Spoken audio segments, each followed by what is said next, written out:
मंजिल उन्हीं को मिलती है जिनके सपनों में जान होती है। पंखों से कुछ नहीं होता दोस्तों, हौसलों से उड़ान होती है। Hello guys, welcome on my YouTube channel Compteria. In the previous lecture of PGT Sociology, we will discuss about socialization personality, stage of socialization. Now we will discuss in the heading of stage of socialisation. Now learning. समाजीकरण का अर्थ है मूल्यों, परंपराओं, व्यवहार की सांस्कृतिक प्रणालियों का आंतरिकीकरण। इस तरह समाजीकरण के साथ सीखने की प्रक्रिया अनिवार्य रूप से जुड़ी है। सीखने की प्रक्रिया के विषय में मनोविज्ञान के क्षेत्र में अनेक प्रयोग हुए। इन्हीं प्रयोगों के आधार पर सीखने के सिद्धांतों को प्रतिपादन किया गया है। इन प्रयोगों से सीखने की प्रक्रिया के वैज्ञानिक अध्ययन में काफ़ी सहायता मिलती है, लेकिन इनकी कुछ अंतर्निहित दुर्बलताएं भी हैं। ये सभी प्रयोग प्रायः मनुष्येतर प्राणियों और विशेष रूप से सफ़ेद चूहों और बिल्लियों पर किए गए हैं।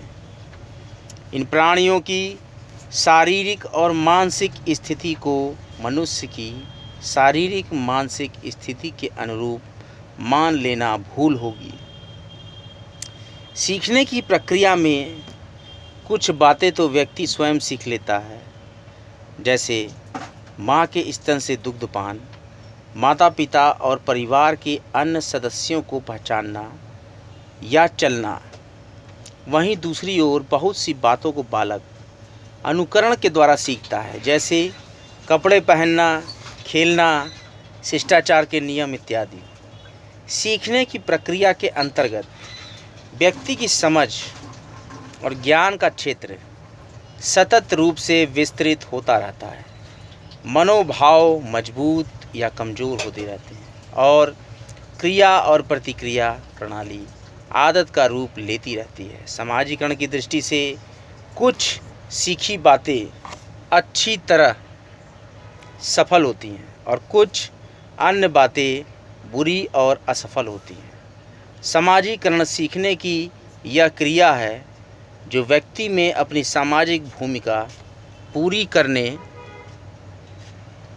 की योग्यता पैदा करती है। इसलिए प्रत्येक समाज अपनी सांस्कृतिक मूल्यों के अनुरूप वांछित और अवांछित व्यवहारों में स्पष्ट रूप से अंतर करता है। समाजीकरण के संदर्भ में जब हम सीखने की चर्चा करते हैं तो इसका मुख्य संबंध वांछनीय पक्ष से होता है। सीखने की उत्प्रेरक दशाएं। बालक आखिर क्यों सीखता है? इस प्रश्न का उत्तर अनेक कारकों और दशाओं में अंतर्निहित है। इनको हम सीखने की उत्प्रेरक दशाएं कह सकते हैं, जो कि निम्नलिखित हैं। जैसे मनुष्य को अपनी आवश्यकता, नई बातों के प्रति उत्सुकता और सीखने की मनोवृत्ति, पुरस्कार और दंड, नई परिस्थितियों से सामंजस्य। आवश्यकता आविष्कार ही नहीं, नई बातों को सीखने की भी जननी है। अपनी आवश्यकताओं के अनुरूप हर अवस्था में मनुष्य नई प्रणाली खोजता और सीखता रहता है। मनुष्य के अंदर एक सहज मनोवृत्ति और उत्सुकता होती है जो उसे नई बात को सीखने के लिए प्रेरित करती रहती है। सीखने की प्रक्रिया में पुरस्कार और दंड की भूमिका महत्वपूर्ण है। समाज जिसे उपयोगी और अनिवार्य मानता है, उन बातों को दक्षता के साथ सीखने पर पुरस्कृत करता है। समाज द्वारा जो बातें अवांछनीय मानी जाती हैं, उनके सीखने या करने पर दंड की व्यवस्था करता है। मनुष्य में नई परिस्थितियों के अनुरूप अपने को ढालने की क्षमता है। परिस्थितियों से सामंजस्य स्थापित करने की इच्छा भी सीखने की उत्प्रेरक दशा है। लिमिटेशन, इमिटेशन, अनुकरण। सीखने की एक अन्य प्रक्रिया अनुकरण है। कुछ लेखकों के अनुकरण को मॉडलिंग की भी संज्ञा दी है। अनुकरण के माध्यम से सीखने की प्रक्रिया के क्षेत्र में जो अनुसंधान हुए हैं वे इस बात की पुष्टि करते हैं कि बच्चे दूसरों के व्यवहार का अनुकरण तब करते हैं जब उस अनुकरण के लिए उन्हें पुरस्कार मिलता है या उनकी इच्छा पूर्ति होती है। पुरस्कार का मतलब है कि उनके व्यवहार की प्रशंसा, उसे पसंद किया जाना या वास्तविक अर्थ में प्रशंसा को व्यक्त करने के लिए पुरस्कार देना। बच्चे उसे व्यक्ति के व्यवहारों का अनुकरण आसानी से करते हैं जिसके लिए उनके मन में आदर का भाव होता है और जिनके अनुरूप वे बनना चाहते हैं। बच्चे की विकास की अवस्थाएं भी अनुकरण को प्रभावित करती है। बिल्कुल आरंभिक अवस्था में अनुकरण के लिए बहुत कम संभावना होती है। अनुकरण की आवृत्ति विद्यालय के स्तर पर बढ़ जाती है। इंस्टीट्यूशंस ऑफ सोशलाइजेशन, सामाजिकरण की प्रमुख संस्थाएं या अभिकरण मानव अपने संपूर्ण जीवन काल में अनेक संस्थाओं और समूहों का सदस्य बनता है और उनसे वह अनेक बातें सीखता है। इससे मानव के समाजीकरण की प्रक्रिया निरंतर चलती रहती है। व्यक्ति अपने समाजीकरण के दौरान विभिन्न संस्थाओं से अनुकूलन करता है। व्यक्ति के समाजीकरण में प्रमुख भूमिका निभाने वाली संस्थाओं को दो भागों में बांट सकते हैं: primary institutions and secondary institutions. Primary institutions में परिवार, क्रीड़ा समूह, पड़ोस, नातेदारी समूह और विवाह। सेकेंडरी इंस्टीट्यूशंस में शिक्षण संस्थाएं, राजनैतिक संस्थाएं, आर्थिक संस्थाएं, सांस्कृतिक संस्थाएं, धार्मिक संस्थाएं और व्यावसायिक समूह। परिवार, समाजीकरण करने वाली संस्थाओं में परिवार की भूमिका अत्यंत महत्वपूर्ण है। परिवार ही बच्चे की प्रथम पाठशाला है, जहां वह अपने माता पिता, भाई बहन, चाचा बुआ आदि के संपर्क में रहकर समाज के रीति रिवाजों, लोकाचारों, प्रथाओं और संस्कृति का ज्ञान प्राप्त करता है। परिवार के सदस्यों के साथ रहकर ही उसे विभिन्न भूमिकाओं का ज्ञान होता है, उनके अनुरूप व्यवहार करना सीखता है। क्रीड़ा समूह, प्राथमिक संस्थाओं में क्रीड़ा समूह या मित्रों का समूह भी समाजीकरण की दृष्टि से महत्वपूर्ण है। परिवार के बाद सबसे अधिक समय बच्चे अपने साथियों के साथ ही व्यतीत करते हैं। हम उम्र समूह के सदस्यों से बच्चे अनेक व्यवहार करना सीखते हैं। ये खेल के नियम, अनुशासन, प्रतिस्पर्धा, अनुकूलन, संघर्ष आदि अपने मित्र समूह से ही सीखते हैं। पड़ोस, बचपन से ही व्यक्ति अपने पड़ोसियों के संपर्क में रहता है। पड़ोसी समाजीकरण में महत्वपूर्ण योगदान देते हैं। उनकी प्रशंसा और निंदा व्यक्ति को समाज सम्मत व्यवहार करने की प्रेरणा देती है। शहरों की तुलना में गांवों में पड़ोस का अधिक प्रभाव होता है। नातेदारी समूह, नातेदारी में रक्त और विवाह से संबंधित रिश्तेदार सम्मिलित हैं। भाई बहन, पति पत्नी, सास ससुर, साले साली, देवर भाभी और अन्य रिश्तेदारों के संपर्क में व्यक्ति अनेक बातें सीखता है, उनके अनुरूप भूमिकाएं निभाता है और आचरण के विभिन्न नियमों का ज्ञान प्राप्त करता है। विवाह, विवाह के पश्चात व्यक्ति के जीवन में महत्वपूर्ण परिवर्तन आते हैं। विवाह के उपरांत ही व्यक्ति नए दायित्वों का निर्वाह करता है। पति पत्नी को एक दूसरे के लिए त्याग और निष्ठा की भावना रखनी होती है। पति पत्नी आगे चलकर माता पिता, दादा दादी बनते हैं। उनके पद के अनुरूप भूमिका निभाना सीखते हैं। तृतीयक संस्थाएं, शिक्षण संस्थाएं। शिक्षण संस्थानों में बच्चा अपने अध्यापकों, पाठ्यपुस्तकों, कक्षा के साथियों से अनेक बातें सीखता है। शिक्षण संस्थाओं के अंतर्गत स्कूल, कॉलेज, विश्वविद्यालय आदि प्रमुख हैं। इन विभिन्न शिक्षण संस्थाओं में पढ़कर व्यक्ति धीरे धीरे समाज का प्रकार्यात्मक सदस्य बनता है और अपने व्यक्तित्व का निर्माण करता है। राजनैतिक संस्थाएं व्यक्ति को अपने अधिकार और कर्तव्यों के प्रति सजग बनाती है। इन संस्थाओं के माध्यम से ही व्यक्ति कानून, शासन, अनुशासन, विभिन्न योजनाओं के बारे में ज्ञान प्राप्त कर समाज का जागरूक नागरिक बनता है। आर्थिक संस्थाएं मनुष्य के जीवन यापन और व्यावसायिक गतिविधियों का दिशा निर्देशन करती है। ये संस्थाएं व्यक्ति को सहयोग, प्रतिस्पर्धा, समायोजन के भाव सिखाती है। बेईमानी और ईमानदारी के लक्षण भी आर्थिक संस्थाओं के द्वारा ही सीखे जाते हैं। सांस्कृतिक संस्थाएं, ये संस्थाएं व्यक्ति को अपनी संस्कृति से परिचित करवाती है। इनके द्वारा ही व्यक्ति अपनी प्रथाओं, साहित्य, वेशभूषा, परंपराओं, संगीत, कला, भाषा आदि का ज्ञान प्राप्त करता है, अपने व्यक्तित्व का विकास करता है। धार्मिक संस्थाएं, व्यक्ति के जीवन पर धर्म का गहरा प्रभाव पड़ता है। कोई भी समाज बिना धर्म के नहीं रह सकता है। धर्म के कारण ही व्यक्ति में शांति, पवित्रता, नैतिकता, दया, आदर्श, ईमानदारी, न्याय आदि भावनाओं का विकास होता है। पाप, पुण्य, स्वर्ग, नरक धारणा लोगों को सामाजिक प्रतिमानों के अनुरूप आचरण करने पर बल देती है।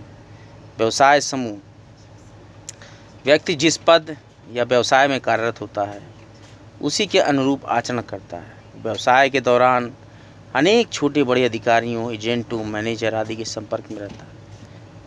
वह व्यावसायिक ज्ञान ग्रहण करता है और नवीन कार्यों की जानकारी प्राप्त करता है। समाजीकरण के प्रमुख सिद्धांत, थ्योरीज ऑफ सोशलाइजेशन। समाजीकरण और स्व के विकास से संबंधित सिद्धांतों को 3 श्रेणियों में विभाजित कर सकते हैं: संरचनात्मक, समाज मनोवैज्ञानिक और जैविकी समाजशास्त्री।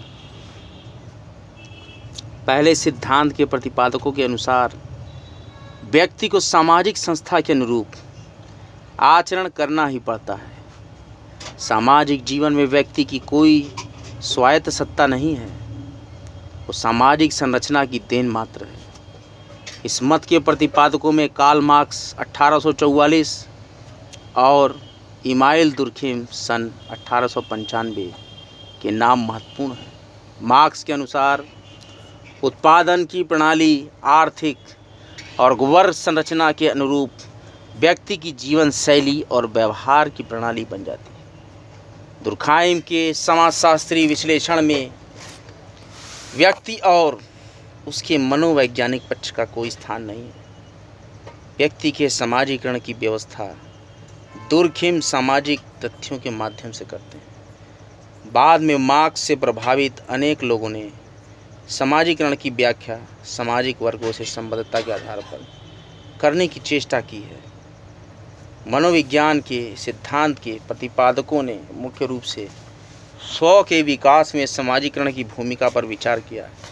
इसमें कूले सन 1902 में, फ्रायड 1914 में, पियाजे 1932 में, मीड 1934 और पार्सन्स 1951 के नाम उल्लेखनीय हैं। इन लोगों के अनुसार स्व का विकास व्यक्ति की ग्रहणशीलता और समूह द्वारा नवजात शिशु को अपने मानदंडों के अनुरूप ढालने की चेष्टा का मिला-जुला फल है। इनके अनुसार स्व एक आत्म अवधारणा है। स्व का अर्थ है मैं, मुझको, इस तरीके के शब्दों से है, लेकिन स्व या मैं की धारणा का विकास बालक के मन में केवल उसी मनोवैज्ञानिक प्रक्रिया का फल नहीं है। यह अवधारणा दूसरों के साथ संपर्क द्वारा ही विकसित हो सकती है। स्व के विकास में भाषा का योगदान अत्यंत महत्वपूर्ण है और भाषा व्यक्ति की नहीं अपितु समाज की देन है। जैविकी समाजशास्त्री सिद्धांत के अनुसार व्यक्ति के जैविकी और सामाजिक 2 पक्ष हैं। नवजात शिशु के जैविकी विकास पर भी 2 महीने का बच्चा हर प्रयत्न के उपरांत भी न तो बोल सकता है न चल सकता है।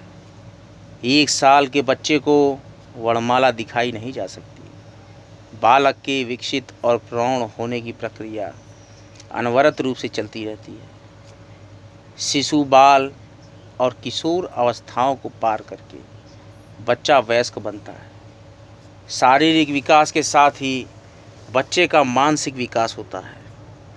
शारीरिक मानसिक विकास की इस प्रक्रिया में परिवार, पड़ोस, जनजाति, जाति, वर्ग, धर्म आदि के संपर्क द्वारा बालक सामाजिक मान्यताओं को सीखता है। इसके अनुरूप ही उसकी सीखने और अनुकरण करने की क्षमता भी विकसित होती है। इस सिद्धांत के प्रतिपादन में अर्नोल्ड जैसेल 1943 का प्रमुख योगदान है। Looking glass self theory of Cooley व्यक्तित्व के विकास और समाजीकरण का महत्वपूर्ण पक्ष स्व का विकास है। कूले ने स्व का अर्थ मैं और मुझको से लगाया है। स्व का निर्धारण व्यक्ति द्वारा स्वयं अपने विषय में सोचने से होता है। नवजात शिशु का कोई स्व नहीं होता, उसको अपने में कोई रुचि नहीं होती। उसको अपने में तभी रुचि जागती है जब वह सचेत होता है। कूले का मत है कि स्व अथवा मैं की धारणा दूसरे के संपर्क में ही विकसित हो सकती है। स्व एक सामाजिक उत्पाद है, अतः इसे सामाजिक स्व भी कहा जाता है। कूले ने अपने सिद्धांत को आत्मदर्पण का सिद्धांत कहा है। कूले के अनुसार स्व संबंधी विचार, मनोभाव और प्रवृत्तियों की कल्पना की एक प्रक्रिया है, जिसके द्वारा हमें जानने की चेष्टा करते हैं कि दूसरे हमारे बारे में क्या सोचते हैं। वह इसे दर्पण प्रक्रिया का नाम देता है। इस प्रकार स्व संबंधी विचार के 3 पक्ष हैं। दूसरों की दृष्टि, हमारे रूप और आकृति की कल्पना, उस कल्पित आकृति के उस व्यक्ति का निर्णय की कल्पना, गौरव और लज्जा से युक्त आत्मबोध। स्व के विकास में कूले के अनुसार केवल यह जानना ही महत्वपूर्ण नहीं है कि लोग एक दूसरे के प्रति किस तरह अभिमुख होते हैं अथवा एक दूसरे के विषय में किस तरह का विचार रखते हैं और किस प्रकार के निर्णय देते हैं, बल्कि अपने को दूसरे के निर्णय में दर्पण में देखना भी महत्वपूर्ण है। इस तरह स्व काविकास समाज की देन है, जो दूसरों के साथ अंतःक्रिया के द्वारा पैदा होता है। फ्रायड साइकोल लेंस थ्योरी, फ्रायड का मनोविश्लेषण का सिद्धांत। फ्रायड ने उन विभिन्न सोपानों को प्रस्तावित किया जिनसे होकर मात्र मूल प्रवृत्तियों से संचालित शिशु एक अंतरात्मापूर्ण वयस्क में बदल जाता है। इनके अनुसार विकास की वह प्रक्रिया व्यक्तिगत के यौनगत काल विभाजन से निर्धारित होती है। फ्रायड ने कहा है कि यौनेच्छा मानवीय जीवन की सहज प्रकृति है। यौनेच्छा की यह सहज अभिव्यक्ति फ्रायड के अनुसार शिशु के जीवन की आरंभिक क्रियाओं जैसे स्तनपान, अंगूठा चूसना, मलमूत्र का त्याग आदि में व्यक्त होती हैं। इन क्रियाओं द्वारा यौन संतुष्टि प्रायः 2 या 3 वर्ष की अवस्था तक समाप्त हो जाती है। उसके बाद प्रायः 3 वर्ष की आयु से 6 वर्ष की आयु तक फ्रायड के अनुसार बच्चे के मध्य उन ग्रंथियों का जन्म होता है जिन्हें वह संबंध की संज्ञा देता है। 6 वर्ष की आयु के बाद बच्चा उस अवस्था में पहुंचता है जब उसकी आरंभिक यौनिक मंद पड़ जाती है। इस आयु में बच्चा अपने ही लिंग वाले बच्चों, माता पिता, पुत्र पिता से एवं पुत्री माँ से अपना तादात्म्य अनुभव करता है। विभिन्न लिंग वाले बच्चे इस काल में एक दूसरे से दूर रहने की चेष्टा करते हैं। बच्चे इस अवधि में अपने माता पिता की नैतिक प्रवृत्तियों के अनुसार चलने की चेष्टा करते हैं और इस प्रकार उनमें सुपर ईगो या अंतरात्मा विकसित होती है। किशोर अवस्था में बालक की यौनेच्छा पुनः जागृत होती है। वह अपने साथियों में से विपरीत लिंग वालों के प्रति आकर्षित होता है। एक ओर तो किशोर की मूल प्रवृत्तियों पर आधारित यौनेच्छा और दूसरी ओर माता पिता के सीखे नैतिक नियम और सुपर ईगो, इनके परस्पर विरोधी प्रभाव के अंतर्गत बालक अपने मन पर इस अवस्था में विशेष दबाव का अनुभव करता है। फ्रायड द्वारा प्रस्तुत स्व के विकास की इन अवस्थाओं से अनेक अनुसंधानकर्ताओं ने अपनी असहमति व्यक्त की। फ्रायड का सिद्धांत व्यक्ति को यौनिच्छा से प्रमाणित एक प्राणी मात्र मानता है। उनके अनुसार नैतिक भावना यौनिच्छा का दमित रूप मात्र है। फ्रायड ने अपने समाजीकरण सिद्धांत में किशोर अवस्था से पूर्व स्तर पर 2 ग्रंथियों की चर्चा की है, जो काफ़ी आलोचना का विषय भी रही। फ्रायड के अनुसार बालक इस अवस्था में अपनी माता से अधिक लगाव रखता है तथा पिता से अचेतन ईर्ष्या रखने लगता है। वह चाहता है कि उसकी माँ केवल उसी से बात करे और किसी से नहीं। इसे वे आडिपस कॉम्प्लेक्स कहते हैं। इसके विपरीत बालिका अपने पिता से अधिक स्नेह रखती है और माँ से अचेतन रूप से ईर्ष्या का भाव रखती है। वह चाहती है कि उसकी माँ उसके पिता से बात न करे। इसे फ्रायड इलेक्ट्रा कॉम्प्लेक्स कहते हैं। ये समाजीकरण में अहम भूमिका निभाते हैं। इसी प्रकार फ्रायड इड, ईगो और सुपर ईगो के माध्यम से भी समाजीकरण की व्याख्या करते हैं। उनके अनुसार जिस बालक में इड और सुपर ईगो का जितना अच्छा समन्वय होगा, उसका ईगो उतना ही अधिक विकसित होगा। परिणाम स्वरूप अच्छा समाजीकरण होगा। मॉरल थ्योरी ऑफ पियाजे। स्विट्जरलैंड के मनोवैज्ञानिक जॉन पियाजे 5 से 7 वर्ष की अवस्था को बालक के विकास में महत्वपूर्ण मानते हैं। पियाजे मुख्य रूप से बालक के खेलों पर ध्यान केंद्रित कर अपने सिद्धांत का प्रतिपादन करते हैं। बालक पहले 2 वर्षों में अपने आसपास के स्थान, समय और अन्य पदार्थों से इनके संबंध के बारे में सीखता है। इस काल में बालक का स्व अविकसित होता है। 2 से 14 वर्ष की आयु तक के बच्चों के खेलों के निरीक्षण के माध्यम से पियाजे ने अपने सिद्धांत का प्रतिपादन किया। 2 से 5 वर्ष की अवस्था के मध्य बच्चा भाषा सीखता है। इस अवस्था को पियाजे आत्म केंद्रित अवस्था कहते हैं।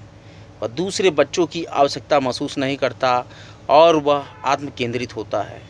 7-8 वर्ष की अवस्था में विकास का एक अन्य स्तर आरंभ होता है। इस अवस्था में वह खेल के नियमों को समझता है, दूसरे खेलने वाले बच्चों के साथ सहयोग करना सीखता है और जीतने की इच्छा रखता है। लेकिन नियम के विषय में बच्चों के मध्य सहमति का अभाव होता है।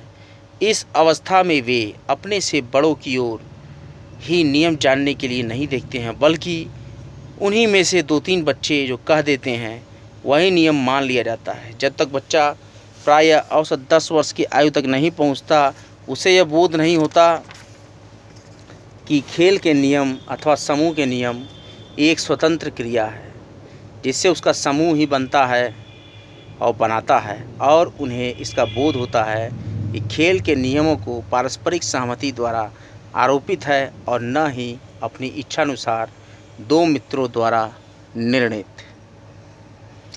आज का लेक्चर यहीं तक। अगले लेक्चर में हम पढ़ेंगे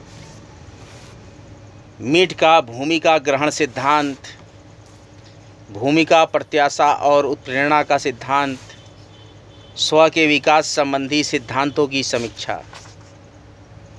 इस प्रकार से कॉम्टेरिया पर उत्तर प्रदेश माध्यमिक शिक्षा सेवा चयन बोर्ड द्वारा घोषित पीजीटी प्रवक्ता परीक्षा और उत्तर प्रदेश लोक सेवा आयोग द्वारा निकाली गई जीआईसी प्रवक्ता परीक्षा के लिए लेक्चर्स निरंतर चल रहे हैं।